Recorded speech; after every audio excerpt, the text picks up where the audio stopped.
बहुत समय पहले की बात है। एक छोटे से गांव में एक पुराना खंडहर था। गांव वाले कहते थे कि उस खंडहर में एक खून पीने वाली प्रेत आत्मा रहती है। गांव के लोग उस खंडहर के पास जाने से डरते थे, क्योंकि कई लोगों ने वहां अजीबोगरीब आवाजें सुनी थीं और कई रहस्यमय घटनाएं देखी थीं।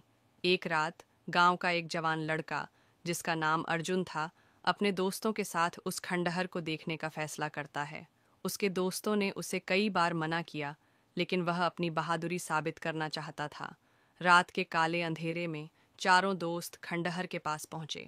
जब वे खंडहर के अंदर गए तो वहां की ठंडी हवा ने उनके रोंगटे खड़े कर दिए।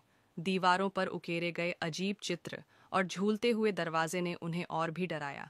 लेकिन अर्जुन ने हिम्मत दिखाते हुए आगे बढ़ने का फैसला किया। अंदर जाते ही उन्हें एक भयावह आवाज सुनाई दी। कौन है जो मेरी शांति को भंग कर रहा है?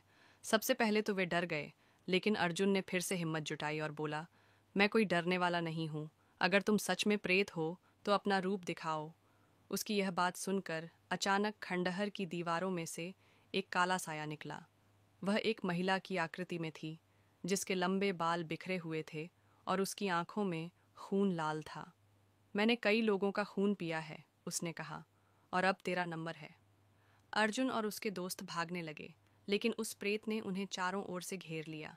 अर्जुन ने सोचा कि अगर वह यहाँ से भागने में सफल नहीं हुआ तो उसकी जान चली जाएगी। उसने अपने दोस्तों से कहा, हम सबको एक साथ रहना होगा। वे सभी मिलकर उस प्रेत का सामना करने की कोशिश करने लगे। अर्जुन ने अपने दोस्तों से कहा, हमें डरने की बजाय इस प्रेत को कुछ ऐसा देना होगा जिससे वह शांत हो जाए।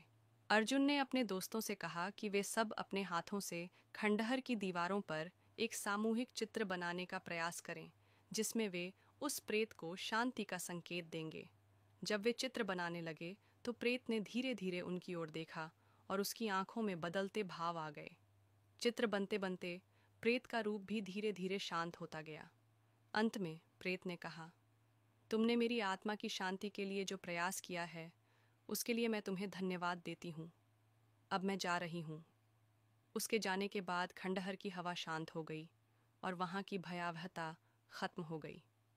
अर्जुन और उसके दोस्त जश्न मनाते हुए वहाँ से बाहर आ गए। उन्होंने यह निर्णय लिया कि वे कभी भी उस खंडहर के पास नहीं जाएंगे, लेकिन वे हमेशा उस अनुभव को याद करेंगे जब उन्होंने एक प्रेत आत्मा की आत्मा को शांति दी।